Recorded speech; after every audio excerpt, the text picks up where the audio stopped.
These are the 7 things that nobody's going to tell you before you becoming an entrepreneur. Hi, my name is Fing. In this video, I'm going to show you a few different things that I personally went through in terms of the emotion being an entrepreneur and things that I kind of wish other people advised me before diving into a business world full time. Everybody loves the idea of being their own boss, controlling their own time, having the freedoms and all that stuff. But the truth is, entrepreneurship is extremely hard. It's much harder than most people think. You literally shifted from 9 to 5 into 5 to 9, 5 a.m. to 9 p.m. And a lot of times the outcome is also not guaranteed. You don't know when that's going to really pick up. You don't know if the decision that you're making is actually giving you the right ROI at the end of the day. So being an entrepreneur and business owner, it feels like you have a full control, full accountability, but most people don't actually understand how difficult and challenging it can get. Number one, you're not going to get paid immediately. A lot of people think about, oh, I have a nice business idea. I can calculate numbers and how many customers that can come into the door. But in reality, you don't have a proof of concept. You don't have a testimonial. Even if it's the people around your circle, they're not going to be buying from you in the very beginning. A lot of people have the misconception that sales will come in immediately that you open the business. That's not true. That's not the case. You have to really figure out your business model. You have to know how to sell it. You have to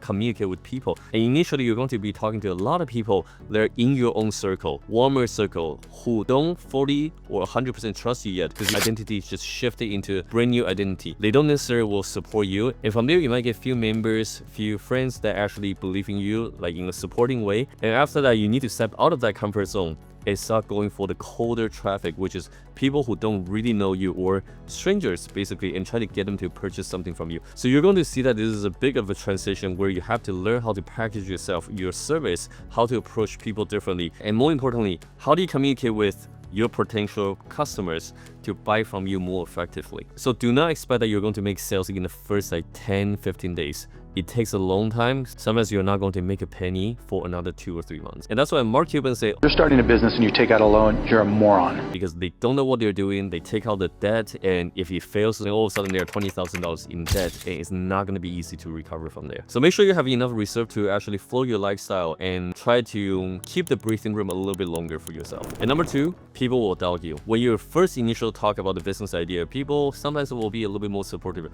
But the moment that you actually start your business, a lot of people around you, especially your friends, family, they won't actually be as supportive as you think they would. And there's a couple of reasons for it. Number 1 is that they're playing defense for you. And what I mean by that is that they've known you for a long time. Could be 2 years, 3 years, could be your entire life. And you have a certain identity that they're used to. So the moment that you start to change it, you're going to look a little bit stressed. You're going to be thinking about it. You're not going to be present. And all of a sudden, they just want you to not get hurt or not get into a situation where you're a little bit too stressed. It's a very natural progression for any entrepreneur to go through this type of emotional stages. But parents, extended families, your cousins, your friends, they're not going to understand any of that. And what they end up saying is that maybe you shouldn't do this. And I think it's really important to understand this concept, because the moment that you started seeing people reacting in some way, you need to remember people want you to do well, but they don't want you to do better than them. Because you sacrificing everything and try to go through that grind and reaching for your potential and maybe eventually make it to your dream life, it almost becomes a reminder for them not to have the courage to reach for their potential. And this is why when I'm talking to other entrepreneurs, business owners, I notice that almost everybody have gone through this entire process,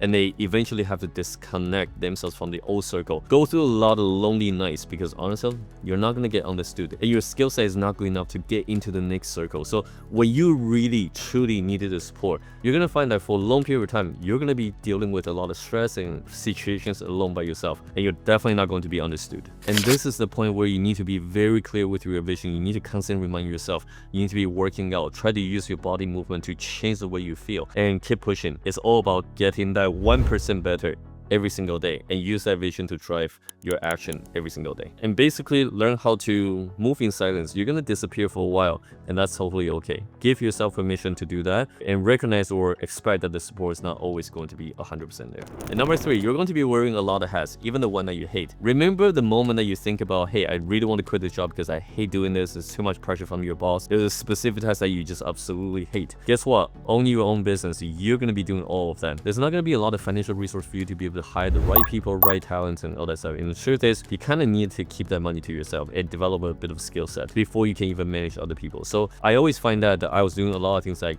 just absolutely hate, such as accounting. For me, I really don't like looking at the number. I really don't like paying out people. Making money was already hard enough. I have to now also log into my account and see those hard-earned income going out of my bank account. It was terrible. I hate it. but I had to do what I had to do. On top of that, as you guys can see, English is not my first language. Okay, so breaking through that language barrier was also really challenging. And when I needed the sales desperately, guess what? I had to pick up the phone and started doing the cold calling to a list that nobody actually knew about me. And this is the part where I need to overcome a lot of confidence issue. I'm not in the position where I'm 100% familiar with my operations and all that, so I'm still trying to figure things out. There's a lot of like issues that really break down my confidence over time, and sales was never a position that I enjoy doing. But as a business owner, you're basically doing almost everything on your own initially. And really the way that you're looking at it is that you're stacking up the different skill sets. So how do you overcome that? Couple different things that you can consider. For me, my back is against the wall. I didn't really have a lot of choice, so I need to do what I'm supposed to do as a business owner. Number two, I keep on thinking, and everybody has different motivation, but I never wanted to prove my friends,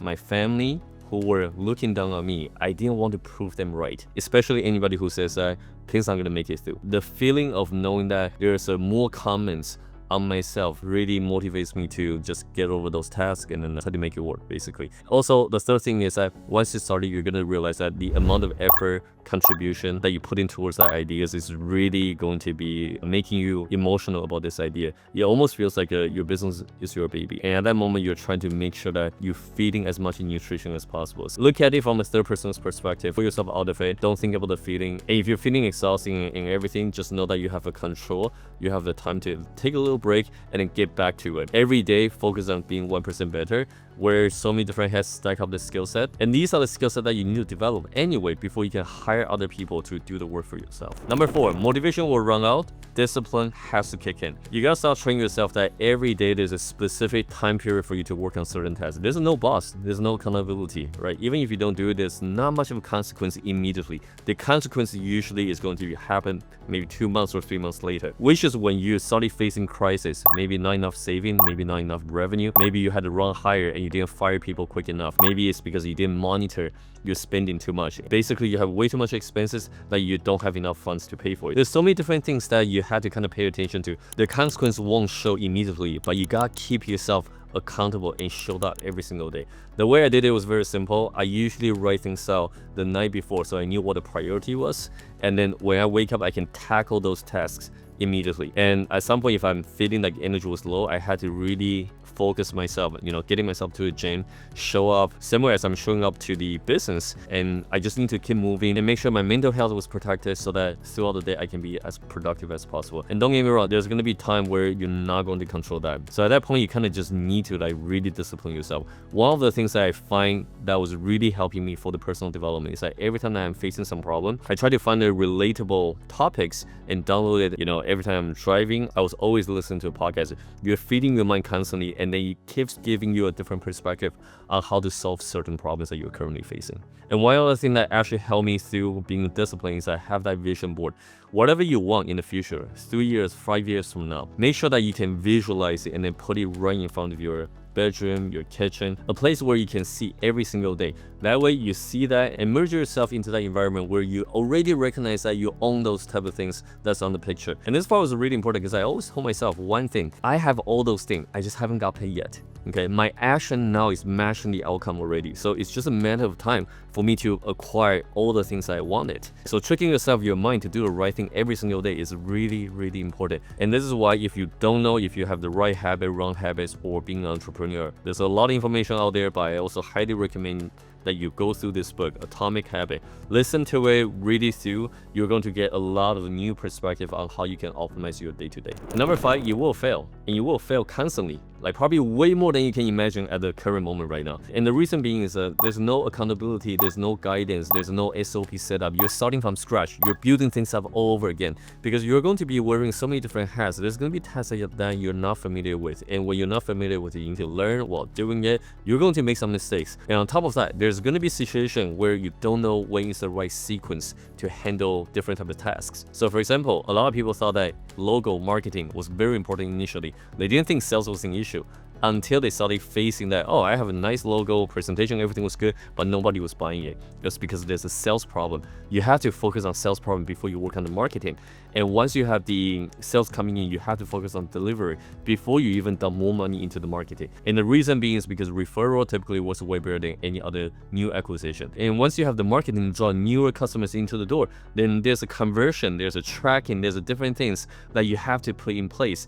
and then you go into the hiring problem. So don't expect that you're going to get everything correctly initially. You're not, and that's totally okay. That's part of the being an entrepreneur. You train yourself to be okay with testing out many different things. Even if you can fail, or 80% of stuff can fail, you're still failing forward and collect those data to make certain adjustment.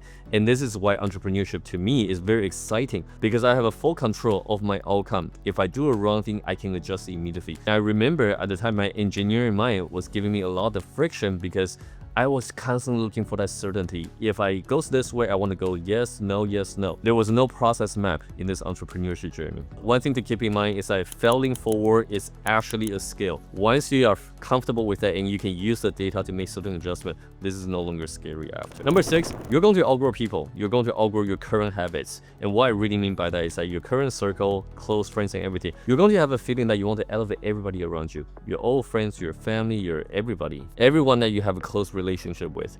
But in reality, at some point, you're going to outgrow all of them. This is very sad for me at the time, because I'm very caring. I'm very close with my friend circles and all that stuff. I always want to see people do better. But the biggest issue is that they didn't change. The person that was changing was me. I changed my identity, I changed my goal, I changed my standard, and all of a sudden, it started adding a lot of people around us. And like I mentioned, you're not going to be understood in full when you're going through this journey. Have the right expectation that you're going to go through phases where you move from one circle to another one. If you keep raising your goal, your income, your standard, that circle eventually will get replaced by someone who are also a little bit more ahead of you. And there's the saying that what got you here won't get you to the next level. And this applies to your social circle, okay, your knowledge, your business application, and sometimes it's also your habits. And that's why I talk about like building habits. Every single year or even every single quarter, I have to do a huge reflection on my current behavior. What's slowing me down? What's giving me the right outcome? I have to really be very honest with myself. And sometimes I need to be in very different environment and have my executives or my wife to literally walk me through what they liked and what they didn't like about myself, right? And this is a part where you just do a huge reflection on yourself and try to itemize things that you shouldn't continue. And one of the things I could give you an example is, listen to a podcast,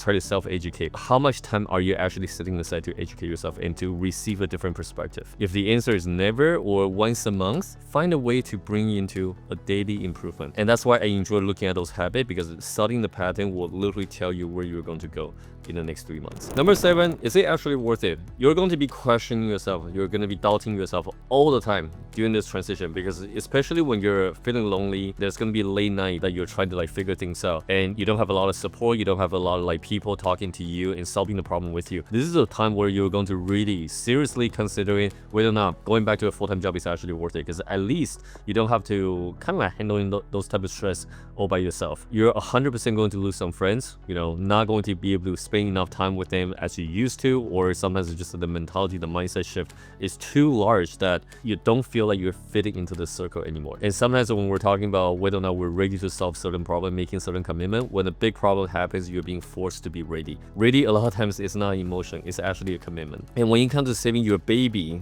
aka your business, you're going to need to be ready to take on also the responsibility. So the self-doubt while you're going through this entire journey initially is going to constantly coming back to you. And after all of this, there's also no guarantee that this is going to work. Now on the flip side, what if it does work? How would your life actually be different, right? If you have a team that's handling all of your sales, marketing, operation, and all of a sudden you're on the second or third layer where you don't really talk about the operation anymore and you're just playing with the numbers, you have full control of this business direction, the talent that you want to attract, the culture that you want to have. And now that you have financial freedom, you also have a location freedom, because you have the team member, team leads to handle a lot of daily tasks for you.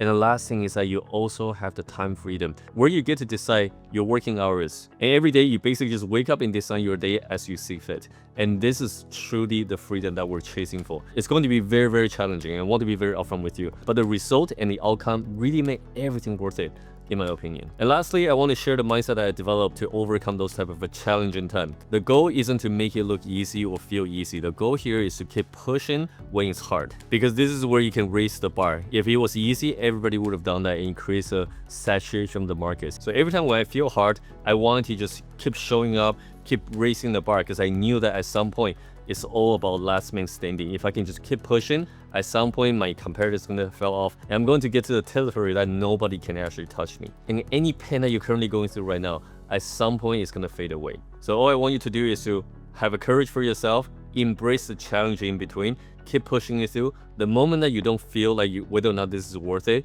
congratulations, you already made it. And if you want to see how I 8x the profit of this business, give this a watch.